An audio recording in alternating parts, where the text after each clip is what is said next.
मैं शिक्षा विभाग से जुड़ा हुआ हूँ, वरिष्ठ अध्यापक के पद पर कार्यरत हूँ।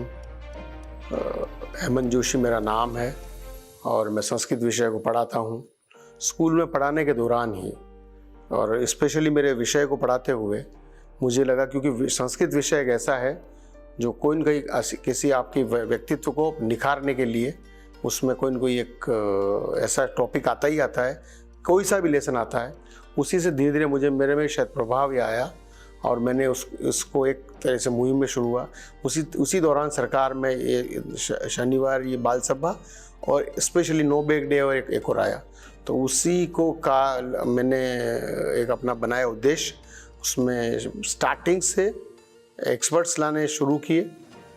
मुझे ऐसे ये मेरे लिए बड़ा अच्छा सौभाग्य रहा कि जिसको भी मैंने जब किसी भी विषय विशेषज्ञ को रिक्वेस्ट करी कि स्कूल आइए, तो वो पधारे स्कूल। उन्होंने बच्चों से बातचीत करी और उसके बाद उससे बहुत कुछ बच्चों में परिवर्तन देखने को धीरे धीरे रिजल्ट्स में मिल रहा है। वो किसी कंपटीशन में जाते हैं तो निकाल के लाते हैं अपने आप को। वो अभी मतलब बर्ड वाचिंग एक कंपटीशन हुआ, सो क्विज़ में 2 बच्चे लास्ट 2 साल से अवार्ड्स ला रहे हैं। और ये मेरा ऐसा मानना है कि बच्चों को जितना आप उस तरह ले जाएंगे पढ़ने के अलावा साथ दूसरी गतिविधियों में, वो जल्दी उसको कैच करते हैं और वो फिर अपने कैरियर को उसको बनाने के लिए भी वो उस तरह सोचते हैं। अदरवाइज़ उनको लगता है कि केवल पढ़ना इसलिए कि इतना बोला गया, इतना पढ़ना है और बस ये हमारा लास्ट काम यही है। जबकि जब ये चीज़ें शुरुआत करी तो उसका बहुत प्रभाव अलग तरह से दिखने को मिला। स्कल्पचर कैंप मेरे स्कूल में हुआ, क्योंकि मैं खुद स्कल्पटर हूँ। तो स्कूल में एक स्कल्पचर गार्डन तैयार हो गया। फिर कोई आए पधारे, उनसे बातचीत हुई तो उन्होंने एक लाइब्रेरी हमारे स्कूल में इस्टेब्लिश कर दी। फिर किसी के साथ थोड़ा रूम्स कम थे तो राउंड टेबल आया तो उन्होंने रूम्स से वो रूम्स बिल्कुल हेरिटेज लुक वाले हो गए। तो उससे बच्चों में बहुत प्रभाव आया, छात्र संख्याएँ बढ़ गई, बच्चे इंटरेस्ट से पढ़ने लगे। और साथ ही ये ऐसा नहीं कि केवल वर्डा स्कूल में ऐसा हो रहा है, कई और स्कूलों में भी बहुत सारी चीज़ें कर रखी है, करते रहते हैं। फिर मेरे स्कूल में थोड़ा ज़्यादा हुआ, एक अच्छा संपर्क और सब बातचीत होने से, थोड़ा प्रयास करने से, न्यूज़ कवरेज भी उसमें रहा, लोगों ने पढ़ा। फिर लोगों ने मुझे, दूसरों ने अप्रोच करी। फिर मैं और संस्थाओं के साथ जुड़ा, जिसमें स्पेशली कश्ती के साथ जुड़ा। कई स्कूलों में जाने का मौका मिला है, बच्चों से बातचीत करने का। वहाँ एक अलग तरह की चैलेंजेस हैं, उनमें एक अलग तरह का है।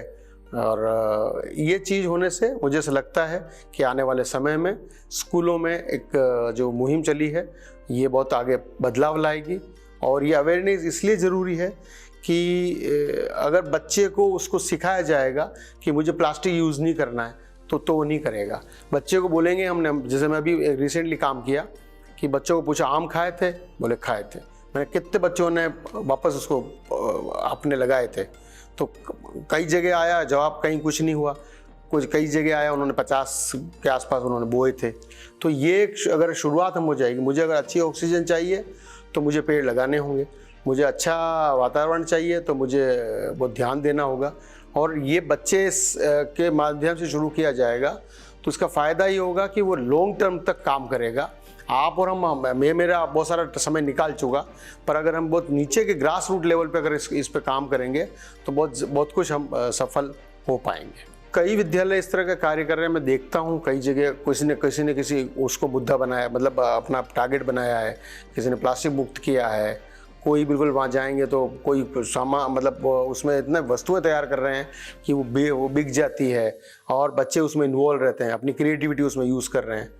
कुछ स्कूलों के साथ अभी मेरे को काम करने का मौका मिल रहा है, स्पेशली कश्ती के साथ जुड़ के, तो उन स्कूलों में एक अलग तरह का प्रभाव देख रहा हूँ मैं।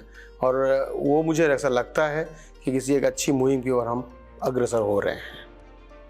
जय हिंद, जय भारत।